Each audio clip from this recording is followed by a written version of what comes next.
reakcijas vai atbildes? Kā tu reaģē?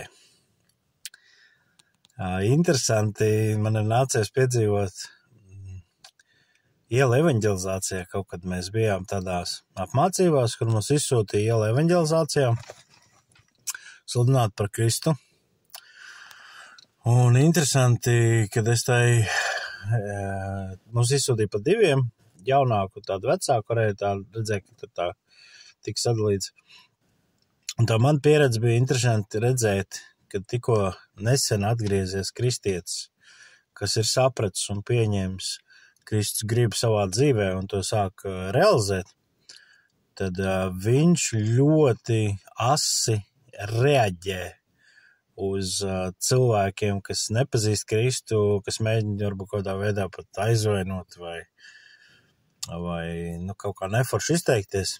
Turpretīm savu to reakciju es pamanīju, kad es kādreiz ar tā darīju, bet kļūstot, kad Kristus kļūst daļa no tavas, ne daļa, bet tava identitāte pilnībā, kad tas ir kaulā, kad tu vairs nevar no tā izbēgt, tu neredzi labāku variantu un tam līdzīgi. Tad tu saproti, ka otrā pusē cilvēks pirmkārt nezin, par ko viņš runā. Viņš ir akls, garīgi akls.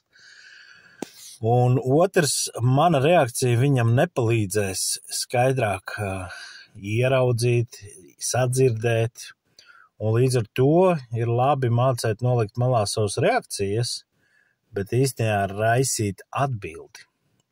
Izaicināt varbūt ar veselīgiem jautājumiem, mēģināt iedziļināties, ko cilvēks nav sapratis vai kādi ir viņa pieņēmumi par lietām. Un tas man ļoti tā deva tā no malas pastīties, kad interesanti mums ir dažādi tie vecumi. Un es tev gribu aicināt padomāt, cik tu ļoti īstenībā reaģē, vai ne?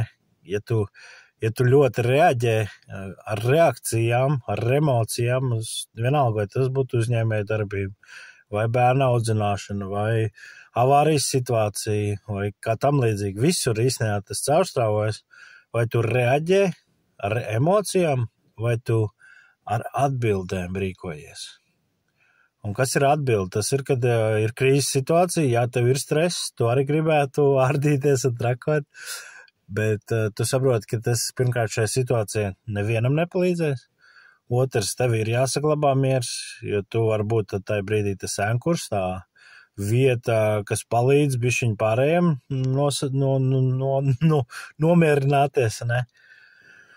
Un otrs atbildē uzreiz meklē risinājumu, reālu risinājumu, nevis vienkārši konstatē faktus, ne? Kad, ja nav gaisma, te nav gaisma, bet te trūkst gaisma, mums vajag ieslēgt gaismu, un tad mēs meklējam, kāpēc nav gaisma. Korķi ir izsisti, vai elektrība nav, vai kaut kur pat lampiņa ir izdegusi. Tik daudz tie varianti, bet atbildi nes to. Un šo nedēļu klausījos tādu svētrunu, kur bija tieši par šīm 2 lietām. Es nebiju tā izdalījis, kad vai tu reaģē, tad vai tu dod atbildi. Un Kristus arī, viņš dod atbildes. Un citreiz tās atbildes ir pat ar pretjautājumiem, vai pat neatbildot uz atbildi, kad tas raisa citreiz tai otrā vairāk domas, pārdomas, nekā kad vienkārši atbildam. Tā kā skolā, kad mums mehāniski iemāca, tev obligāti jāatbild. Nu, nevienmēr. Tu vari atbildēt, kad tu domās par atbildi.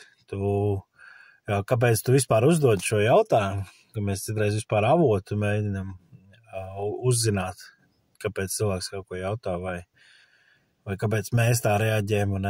Dažādi var tur tās lietas aiziet, bet 2 tās pamatdomas un galvenās tie virzītāji ar reakcija vai atbildi. Kā tu rīkojies situācijās? Ar reakcijām, visi slikti, .lv, vai ar atbildi tā, ko mēs, kāda ir situācija, kāda ir resursi, kādas ir iespējas. Kādreiz radinieks teica, tādi īberīgi te teicieni, sūd līdz ausīm, bet kārtībai jābūt. Un es tā daudz par to kārtību domāju, Man arī patīk nekārtība savā ziņā, tas mākslinieckais radošums, ne? Bet viņš dažreiz nokauj projektus, viņš dažreiz